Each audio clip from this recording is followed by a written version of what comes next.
But it is about time. Let's break this mother down. With Shizzy, Wiz, Nut.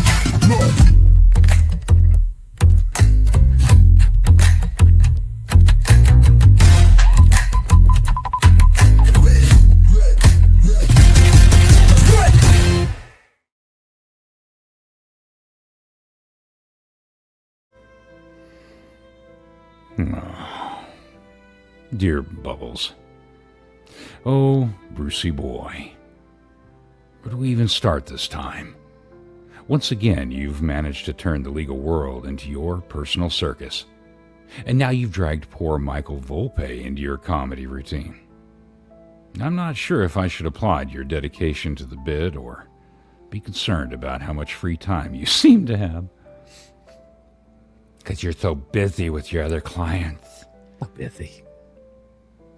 But since you've gone ahead and recruited Mr. Volpe to join your campaign of misinformation, let me set the record straight for both of you. First off, let's talk about this handwriting expert you've brought up. If this is the same expert the Cankle twins hired, then I have some bad news for you, Michael. You've hitched your wagon to a snake oil salesman. Oh, yeah. And I had to wear a tinfoil hat watching his news interview. I was waiting for the Ailernins. It's a good thing I wasn't sitting out in the cornfield again. They got long fingers and they're cold. So tired. This so-called expert has been banned from practicing in Tennessee and has no legitimate credentials. His entire career is a litany of discredited cases and courtroom ejections. John Benet Ramsey, anyone?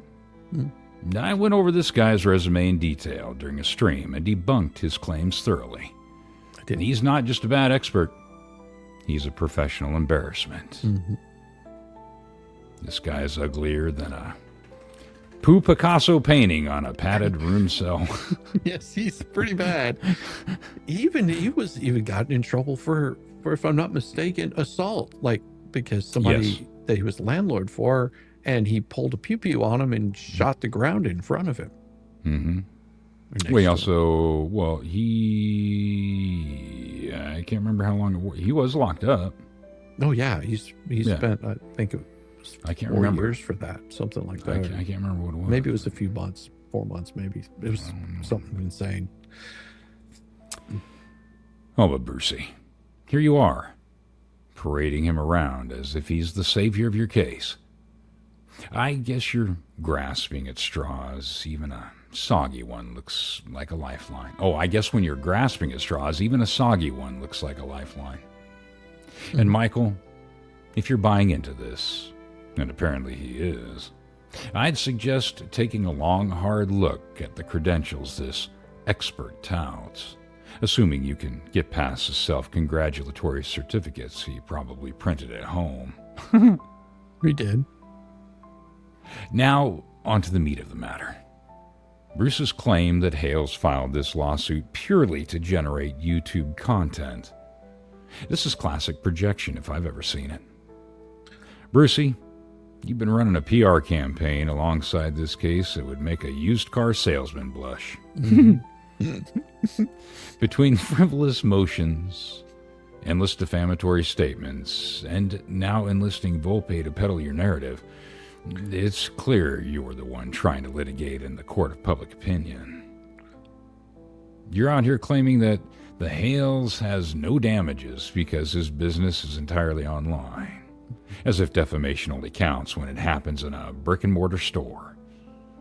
Newsflash, Bubbles. Reputational harm is real, and it doesn't matter if the lies are on a sign in Otter Creek or in one of the 200 defamatory videos your clients have been churning out. And speaking of those videos, let's not forget the fundraising campaigns your PR team has been running.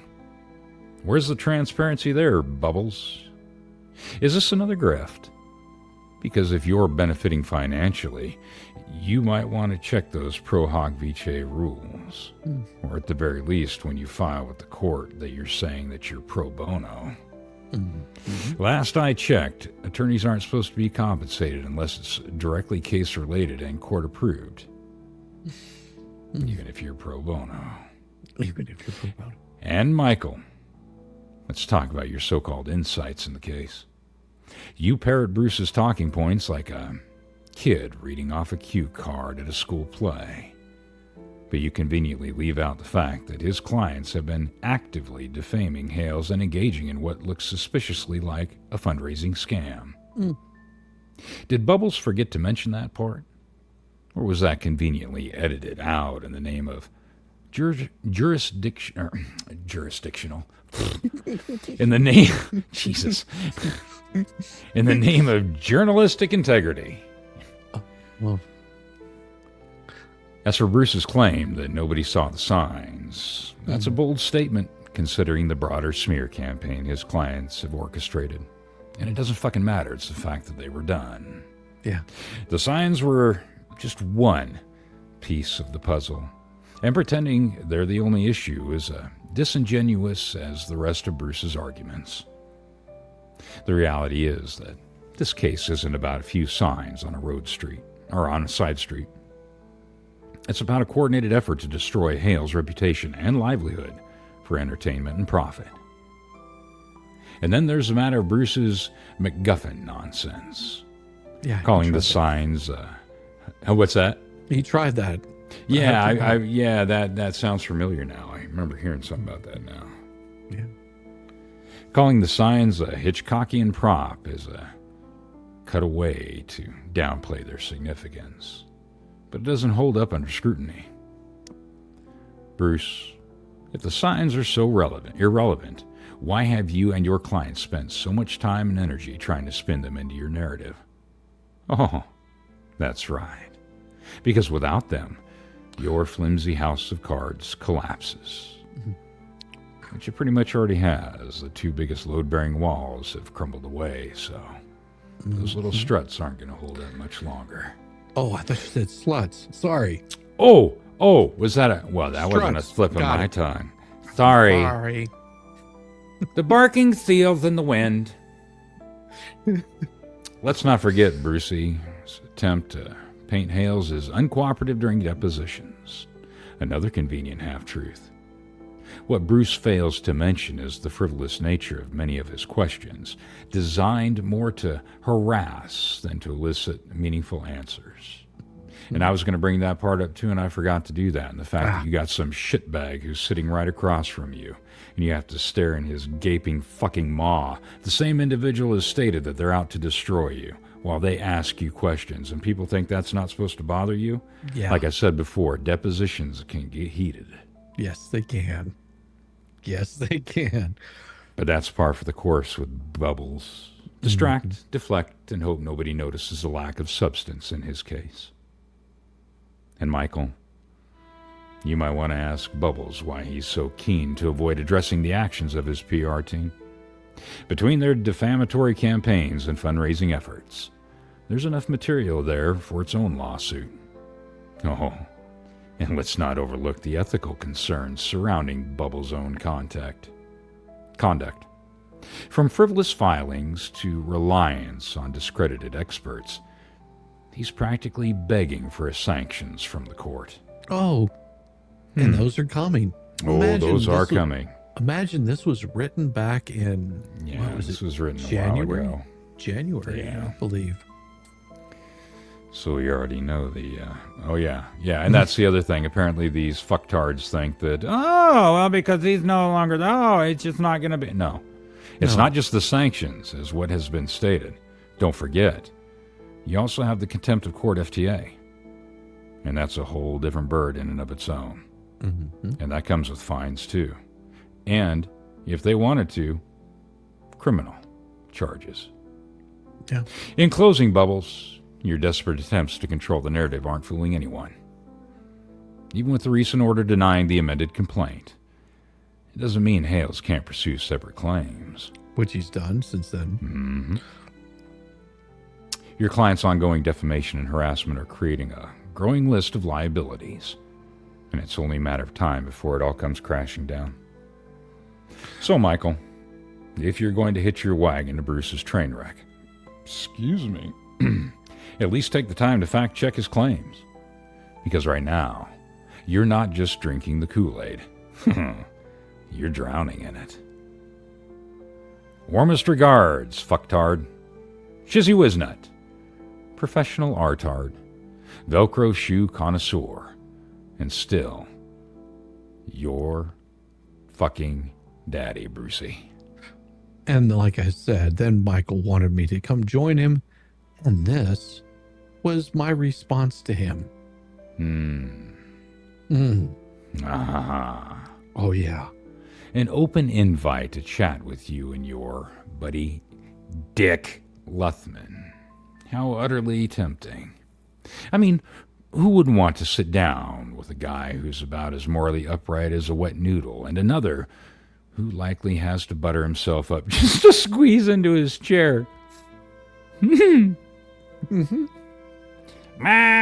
More Hot Pockets! More Hot Pockets, Mom! More Pockets, Mom! Mom, poop bucket! But alas, I'm going to have to pass on this once-in-a-lifetime opportunity to join the intellectual equivalent of a clown car with 2 flat tires. I have no desire to grace your platform, especially not when it's co-hosted by a convicted fraudster who thinks he's some kind of legal savant. If you're looking for clarity, try stepping away from your echo chamber of bad decisions and unethical behavior, or stare into that crystal, mushroom-tipped, quote-unquote, crystal ball that the fleas might give you. Oh, you're going to love the last letter tonight. Just don't choke on it too hard. That mushroom tip will get you. Yes. Let's address Dickie first. Oh, yes. I'm using that name because it feels right. Dick. A man whose physique suggests he spent more time in front of a buffet than a legal textbook has decided to... Then a legal textbook has decided to stoop even lower, which, frankly, I didn't think was possible, by releasing an uncalled for and disgusting attack video aimed at Megan Fox. Oh, yeah. That's whenever that came out. Mm-hmm. Why? Because attacking women seemed to be your team's favorite pastime. Isn't it weird, huh? Uh-huh. Between Bubbles' barely veiled aggression towards women and Dick's grotesque antics, that knuckle-dragging, booger-eating moron, it's clear you guys have a type. And by type, I mean a sad, desperate need to intimidate anyone with a shred of dignity and class. I understand that being locked up for 4 years might take a toll on someone, but I didn't realize it made you think, wait a minute, releasing a disgusting, unprovoked video attack on Megan Fox was somehow appropriate behavior. I think that's probably just because he misses old Bubba's lovin'. That might be, you know. Oh. Gotta get it ready whenever you can. Honestly, Dick, you're not busy weaponizing smear tactics. Maybe focus on what actually matters, like learning purport. Put down the Cheetos.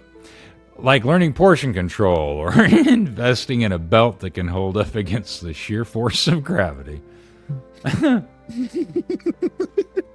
And Michael, aligning yourself with this guy? Really? Bold strategy, Cotton. Let's see how that plays out for you. You want me to set everyone straight?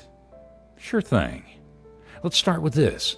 You and Dick aren't interested in facts, justice, nor the truth. You're interested in shock value and stirring the pot because that's the only way you can stay relevant.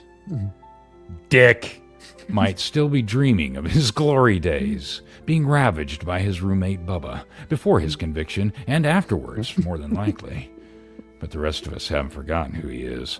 A man whose resume includes fraudulent activities and more than one type of stretch in prison. Don't drop the soap. Not exactly Pulitzer Prize material, is it? Let's not pretend this is some earnest invitation to debate.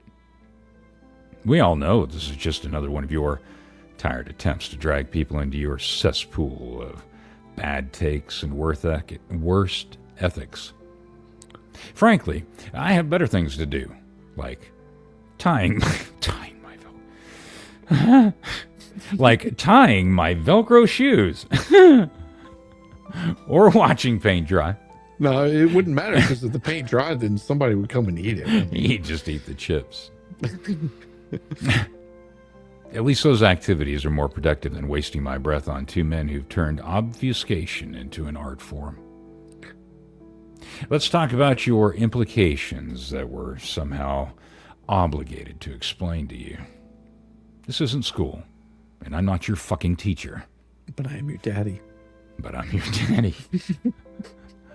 If you've got questions, maybe start by stretching those little booger hooks into the air, by doing a little research, or I don't know, watch one of the countless streams where we've already addressed this nonsense. We had. Yeah, at that point I had covered almost all of this up to this point, which he wanted my input. Well, it's just like Bubbles coming over. Oh, I want you to cover the story. Tell the story. Tell me about my macaroni cheese. Yeah. And then when we started mocking him because he wouldn't shut the fuck up and go away, we kept dick slapping him around. Then he wants to cry. Oh, bullying and harassment. Oh, no. Fucktards brought it on themselves. You asked for Also, let's not forget your partnership with Bubbles. The man who thinks filing pointless motions and running a PR team is the pinnacle of legal genius. Between the three of you, it's like the axis of irrelevance. The worst kind of superpower you want to be a part of. And now you're fundraising $10,000 to cover this case. Well, big plans there. Maybe use some of that money to buy Dick a salad. Or better yet, a clue. Your email suggests that we set everyone straight because you think we believe Bruce is an idiot lawyer. Well, he is. That's been clearly proven. Point us. Let me clarify. We don't think Bruce is an idiot lawyer. Oh, there you go. See? Oh, jeez, it's almost like I'm clairvoyant or something. Yeah. We know he is. His emotions are exercises in futility. His legal arguments are laughable. And his PR strategy is as transparent as his motives. And now he's teaming up with you and Dick. It's like forming a supergroup of incompetence.